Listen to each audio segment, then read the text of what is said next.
은혜로우신 하나님, 오늘도 저희들의 아침을 열어주시고 다시 한번 영혼을 깨워주셔서 주 앞에 나아오게 하시니 감사합니다. 하나님, 오늘은 특별히 주님의 은혜 가운데 수학 능력 시험을 앞둔 우리 자녀들을 위해 간절한 마음으로 기도드립니다. 모든 발걸음을 인도하시고 우리의 앞날을 향한 선한 계획을 가지고 계신 주님을 전적으로 신뢰합니다.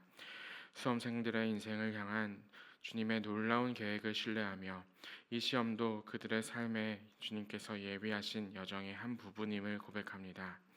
그동안 열심히 공부하며 대학 입시를 준비해온 우리의 자녀들, 이들을 향한 주님의 신실하신 약속을 믿으며 수년간의 노력이 결실을 맺는 중요한 시험을 앞두고 있는 모든 학생들의 마음 가운데 주께서 평안을 채워 주시옵소서. 시험장에 들어서는 순간부터 마지막 문제를 풀 때까지 주님께서 함께 하심을 경험하게 하시고 그들이 배우고 준비한 것을 충분히 발휘할 수 있도록 지혜와 명철을 허락하여 주시옵소서. 긴장되고 떨리는 마음을 잠잠케 하여 주시고 평소 준비했던 그 실력을 제대로 발휘할 수 있도록 평안한 마음을 허락하여 주시옵소서. 특별히 수험장으로 향하고 있는 그 발걸음들을 지켜주시고 컨디션을 최상으로 유지할 수 있게 하여 주셔서 주님께서 그 모든 수험생들이 학생들이 안전하게 시험장에 도착하게 하여 주시고 건강한 모습으로 시험에 임할 수 있도록 함께 하여 주시옵소서. 시험을 치르는 모든 과정을 주께서 주관하여 주시고 그들의 수고와 노력이 헛되지 않도록 그 모든 과정들을 또한 책임져 주시옵소서. 주님, 또한 이 시험이 끝난 후에 모든 아이들의 걸음을 주님께 맡깁니다. 한 번의 시험, 몇 개의 과목은 우리 아이들의 부분에 지나지 않는다는 것, 수능 등급이 곧 인생의 등급이 아니라는 것을 알게 하여 주시고 우리의 인생이 주 안에 있음을 계속해서 고백할 수 있는 아이들 될 수 있도록 함께하여 주시옵소서. 이 시험이 끝나는 순간부터 시작될 새로운 여정 또한 주께서 인도하여 주시고 각자에게 예비하신 더 크고 놀라운 계획을 믿음으로 바라보며 나아가게 하여 주시옵소서. 또한 수험생 자녀들을 위해 기도하고 있는 부모님들, 가족들의 마음, 그 간절한 마음 가운데 함께하여 주시고 또한 오래 가르치며 준비를 도왔던 많은 선생님들에게도 주와 함께함을 경험하는 시간 되게 하여 주시옵소서. 우리 모두가 이 과정을 통해서 주님의 신실하심을 경험하게 하여 주시옵소서. 여호와께서 너의 출입을 지금부터 영원까지 지키시리로다 라는 말씀을 그 말씀 붙들며 우리의 모든 걸음을 인도하시는 주님을 전적으로 신뢰하는 오늘 이 하루가 되게 하여 주시옵소서. 감사드리며 예수 그리스도의 이름으로 기도드립니다. 아멘. 네, 오늘 우리에게 주시는 하나님의 말씀은 디모데후서 2장 1절에서 13절의 말씀입니다. 디모데후서 2장 1절에서 13절의 말씀을 저와 여러분이 교독하시도록 하겠습니다. 내 아들아, 그러므로 너는 그리스도 예수 안에 있는 은혜 가운데서 강하고 또 내가 많은 증인 앞에서 내게 들은 바를 충성된 사람들에게 부탁하라. 그들이 또 다른 사람들을 가르칠 수 있으리라. 너는 그리스도 예수의 좋은 병사로 나와 함께 고난을 받으라. 병사로 복무하는 자는 자기 생활에 얽매이는 자가 하나도 없나니 이는 병사로 모집한 자를 기쁘게 하려 함이라. 경기하는 자가 법대로 경기하지 아니하면 승리자의 관을 얻지 못할 것이며 수고하는 농부가 곡식을 먼저 받는 것이 마땅하니라. 내가 말하는 것을 생각해 보라. 주께서 범사에 내게 총명을 주시리라. 내가 전한 복음대로 다윗의 씨로 죽은 자 가운데서 다시 살아나신 예수 그리스도를 기억하라. 복음으로 말미암아 내가 죄인과 같이 매이는 데까지 고난을 받았으나 하나님의 말씀은 매이지 아니하니라. 그러므로 내가 택함 받은 자들을 위하여 모든 것을 참음은 그들도 그리스도 예수 안에 있는 구원을 영원한 영광과 함께 받게 하려 함이라. 미쁘다 이 말이여, 우리가 주와 함께 죽었으면 또한 함께 살 것이요 참으면 또한 함께 왕노릇 할 것이요 우리가 주를 부인하면 주도 우리를 부인할 것이라. 함께 봅니다. 우리는 미쁨이 없을지라도 주는 항상 미쁘시니 자기를 부인할 수 없으시리라. 아멘. 네, 여러분 간밤에 잘 주무셨죠? 네, 오늘도 주님과 함께 이 아침 맞이할 수 있게 됨이 너무나도 감사합니다. 네, 오늘은 수학 능력 시험이 있는 날입니다. 오래전보다는 그래도 조금은 막 춥고 이런 것 같지는 않은데 그럼에도 불구하고 저희들의 그 상황이나 여러 가지 또 생각들을 생각해 보다 보면은 여러 가지로 여전히 쌀쌀해지게 느껴지는 부분도 있습니다. 그럴 때 특별히 우리 수험생을 위해서 기도하시는 분들은 오늘 함께 이곳에 나와서 또 마음으로 각각에 계신 곳에서 우리 아이들을 위해서 계속해서 기도해 주시면 좋겠습니다. 오늘 아침 8시 40분부터 여기 예배당에서 수험생들을 위한 기도회가 계속되니 함께 하실 분들은 같이 해주시면 좋을 것 같습니다.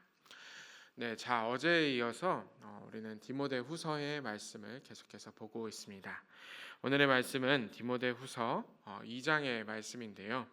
디모데후서는 바울이 계속해서 디모데를 향한 진솔한 마음으로 썼던 편지였다라고 말씀을 드렸는데 이 둘의 관계를 통해서 우리 교회에게도 주시는 하나님의 그 마음 절절한 그 마음이 담겨 있는 말씀이다라는 사실을 또한 말씀드리고 싶습니다.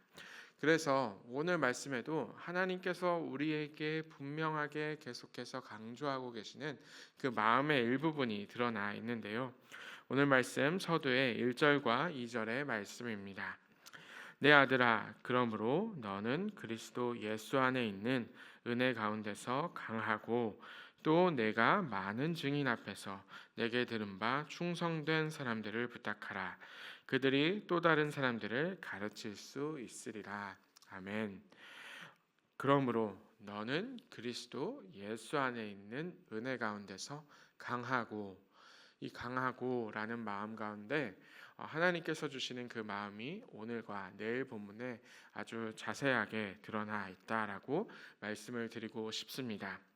내 아들아, 나의 자녀들아, 그리스도 예수 안에서 다른 곳이 아닌 예수 그리스도 안에 머물라라고 할 때에 우리는 그 안에서 계속해서 삶으로 그리고 우리의 행동과 여러 가지 만나는 접점 가운데의 관계들로 계속해서 복음을 전하는 사람으로 살아가라라고 말씀을 해주고 계십니다.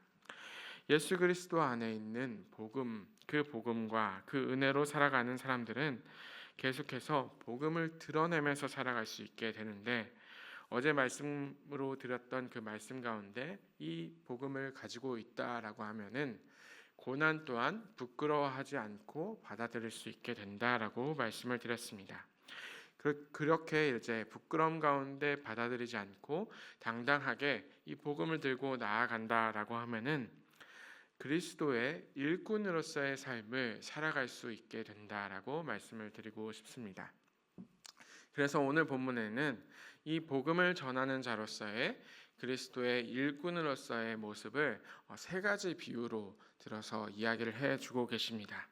그 세 가지 그리스도의 일꾼의 비유에 첫 번째가 무엇인가 하면은 좋은 병사입니다. 좋은 병사로서의 그리스도인 그 이야기를 오늘 말씀 3절과 4절에 나타나 있습니다. 너는 그리스도 예수의 좋은 병사로 나와 함께 고난을 받으라. 병사로 복무하는 자는 자기 생활에 얽매이는 자가 하나도 없나니 이는 병사로 모집한 자를 기쁘게 하려 함이라. 너는 그리스도 예수의 좋은 병사로 나와 함께 고난을 받으라 라는 말씀으로 하나님께서 우리들을 그리스도의 일꾼 되어 살아갈 때에 좋은 병사로 살아가라 라는 말씀을 해주고 계십니다. 이 말씀은 진짜로 총이나 칼을 들고 밖에서 누군가를 싸워서 이겨라 그런 이야기는 아닙니다. 이 이야기가 어떤 뜻인가 하면은 당시에 있었던 로마의 군대의 모습을 가리켜서 이들의 행동과 생활 양식이 우리 그리스도인의 생활 양식이 되고 그리고 마음가짐이 되면 좋겠다라는 그 뜻에서 주었던 말씀이다라고 생각해 보시면 좋겠습니다. 당시에 이 바울이 있었던 로마 시대는 팍스 로마나라고 불릴 정도로 굉장히 로마의 그 세력이, 그 제국이 강대하고 또 안정되었던 시기였기도 합니다. 그들이 정말 그 힘을 가졌었던 가장 큰 이유 중에 하나는 로마의 군단이라고 불리는 그러한 군대가 있었기 때문입니다. 이 로마 군단은 대개 5천 명으로 이루어진 직업 군인들이었습니다. 사진을 하나 보여드리겠는데요. 네, 이 사진은 로마 7군단이라고 하는 그때 당시에 있었던 군단의 모습을 현대에 재현한 그러한 그 사진이라고 할 수 있습니다. 이러한 로마 군단은 대개 한 5천 명 정도로 이루어져 있었고 직업 군인들이었었고 그들은 이제 말씀의 표현처럼 자기 생활에 얽매이지 않고 자신을 고용한 황제를 위해서 목숨을 다 바쳤었던 사람이다라고 말씀을 드리고 싶습니다. 로마 군대는 여러 가지 이제 전술에도 능했고 또 이들이 능했던 것은 또 방어하는 능력도 굉장히 셌고 또 여러 가지 능력 중에 하나는 장거리 행군을 정말로 잘 다녔다라고 합니다. 장거리 행군에 능할 뿐만 아니라 항상 이제 망치와 정을 들고 다녔었는데요. 그들이 지나가는 그 길에는 언제든지 돌을 깎아서 도로를 내고 또 요새를 짓고 그 가운데서 굉장히 큰 이러한 공사들까지도 해낼 수 있는 엄청난 일들을 했었다라고 말씀을 드리고 싶습니다. 그러면 듣기로는 굉장히 이제 많은 일도 하였고 또 수많은 곳에 다녀야 했었던 직업군인들이었기 때문에 오늘날로 보면은 굉장히 이제 힘든 직업이 아닐까라는 생각이 들게 되지만 이 군사들이 굉장히 이제 충성도가 높았던 까닭 중에 하나가 무엇인가 하면은 이들에게 로마 제국의 시민권을 주어졌다라고 말씀을 드릴 수 있게 됩니다. 오늘날에도 이제 미군에 입대하면 미국의 시민권을 주게 되듯이 이들은 세계 최고의 그리고 최강의 나라의 군사로 이제 일을 하게 되면서 그들의 시민권을 받고 그 제국의 일원이 되어서 살아갔었기 때문에 굉장히 이제 충성도가 높았다라고 말씀을 드릴 수가 있게 됩니다.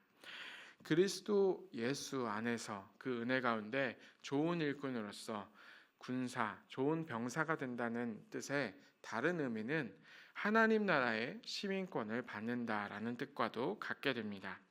그래서 그 시민권을 받을 때 하나님 나라에 들어갈 수 있게 될 때에 우리는 또한 맡겨진 일들을 마땅히 수행할 수 있게 된다라는 측면으로도 이해하면 참 좋을 것 같습니다.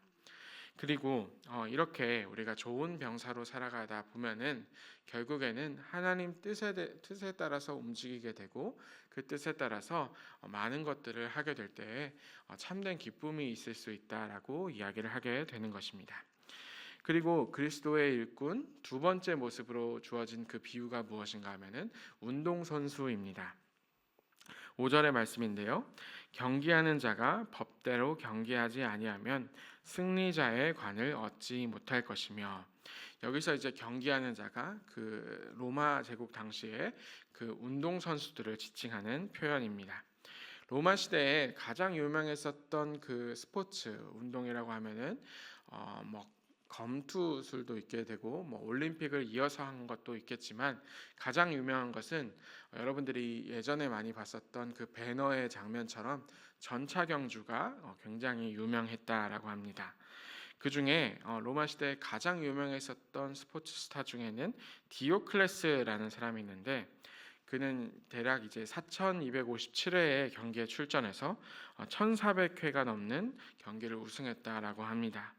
그가 받은 상금의 가치를 오늘날의 그 경제적 가치로 환원해 보면은 무려 17조 원에 달하는 상금을 받았다라는 기록이 있습니다.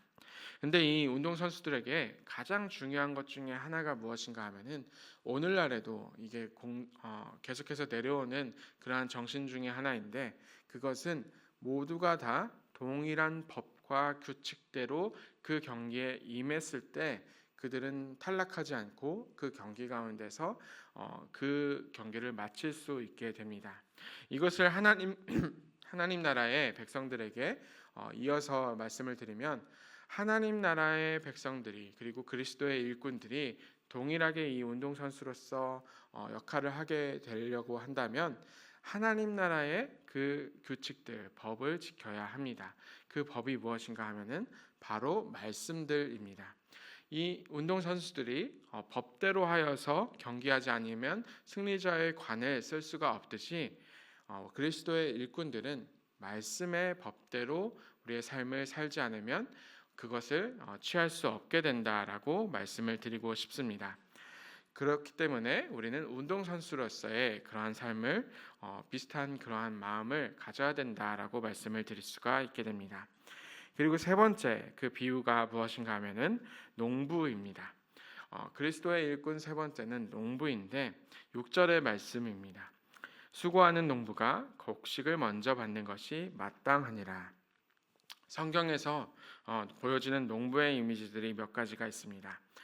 잠언 24장에는 농부들이 되게 이제 부지런하다라는 이야기를 하면서 이 부지런한 것들 그것을 배우고 또 적게 심으면 적은 대로 받고 또 많이 심으면 많이 심은 대로 거둘 수 있다라는 그러한 말씀 또한 있습니다. 그런데 이 성경 전반에 가지고 있는 농부에 대한 가장 중요한 이미지 중에 하나는 농부들은 인내하는 사람들이라는 것입니다. 사진 하나 보여드리면 이게 이제 로마 시대의 농부들의 모습이다라고 할 수 있게 되는데요. 농부들은 1년 내내 자신들이 수고하고 계속해서 기다리고 그 열매가 어떻게 될지를 바라보면서 1년 내내 농사를 짓는 사람들이라고 할 수가 있게 됩니다. 부지런히 수고하고 참고 견디고 그 인내했던 세월 이후에 그들의 인내와 수고로 마침내 열매들을 갖게 됩니다. 그 열매들은 결국 농부의 것이다라고 할 수가 있게 됩니다. 우리의 신앙생활도 마찬가지로 인내와 수고가 있어야 하고 그 끝에는 하나님께서 주시는 첫 열매가 기다리고 있다라고 약속해 주신다라고 할 수가 있게 됩니다. 이렇게 세 가지 비유를 여러분들에게 소개를 시켜드렸습니다. 첫 번째는 좋은 병사, 그리고 두 번째는 운동선수, 그리고 세 번째는 농부입니다. 이들을 요약해 보면은 하나님께 대해서 충성하는 그리스도의 일꾼, 그리고 말씀을 잘 따르고 말씀대로 살아가는 그리스도의 일꾼, 그리고 인내심을 갖고 참고 견딜 수 있는 그리스도의 일꾼으로 살아가라라고 이야기를 하고 계신다라고 말씀을 드릴 수가 있게 됩니다. 그런데 이 모든 권면을 이 말씀을 따를 수 있는 가장 큰 이유가 있다면 우리가 이렇게 하기 전에 하나님께서 우리를 향한 마음이 계속해서 성실하고 신실하시다라는 것을 우리가 말씀을 통해서 알 수 있게 되기 때문입니다. 그 부분이 어디에 있냐 하면은 오늘 말씀 11절과 13절의 말씀인데요. 11절부터 13절의 말씀인데요. 이 말씀을 제가 메시지 성경으로 가지고 왔는데 한번 같이 한 목소리로 읽어보면 좋을 것 같습니다. 우리가 그분과 함께 죽으면 그분과 함께 살 것이요 우리가 그분과 함께 참고 견디면 그분과 함께 다스릴 것이고 우리가 그분을 부인하면 그분도 우리를 부인할 것입니다. 우리가 그분을 버려도 그분께서 우리를 버리지 않으시리니 그분은 자신에게 불성실할 수 없기 때문입니다. 아멘. 성실하신 하나님은 우리를 결코 부인하지 않으시고 우리가 그분과 함께 하기로 마음을 먹는다면 언제든지 그분께서 우리와 함께 하신다라고 약속을 하고 계십니다. 그분께 대하여 우리가 계속해서 참고 견딘다면 우리는 그분께서 우리를 아주 오랫동안 참고 기다리셨던 그분을 만나게 됩니다. 그분은 우리를 절대로 버리지 않으십니다. 그리고 우리가 그분을 버릴지언정 그분은 우리를 결코 포기하시지 않고 우리보다 더욱더 인내하고 참고 기다리고 계시는 그분의 마음을 우리가 한번 느껴보시면 좋을 것 같습니다. 사랑하는 여러분, 성실하신 하나님께서 저와 여러분 그리고 모두와 함께 하시기를 간절히 축원합니다. 하나님은 성실하시기 때문에 우리가 그리스도의 일꾼이 되기까지 결코 포기하시지 않으실 것입니다. 오늘 드렸던 그 말씀을 기억하시면서 주님의 일꾼으로 살아가는 저와 여러분이 되시기를 간절히 축원합니다. 함께 기도하시겠습니다. 하나님 아버지, 오늘도 변함없이 성실하신 주님의 은혜를 찬양합니다. 그리스도 예수 안에 있는 은혜로 우리를 부르시고 주님의 일꾼 삼아 주시니 감사합니다. 좋은 병사처럼 주님만을 위해서 충성하고 운동선수와 같이 말씀의 규례를 따라 살아가며 농부의 마음으로 인내하며 열매 맺기를 기다리는 주님의 진실한 일꾼 되게 하여 주시옵소서. 하나님, 또한 다시 한번 오늘 수학능력 시험을 치르는 우리 자녀들을 위해서 기도드립니다. 하나님, 그들의 마음 가운데 함께하여 주시고 성실하신 주님께서 붙잡아 주셔서 주님께서 결코 그들 가운데 놓치지 않고 버리지 않는다는 것을 다시 한번 우리 아이들의 마음 가운데 새겨 주시옵소서. 모든 것들 주님께 의탁하오며 감사드리며 살아계신 예수 그리스도의 이름으로 기도드립니다. 아멘. 네, 우리 함께 기도하시겠습니다.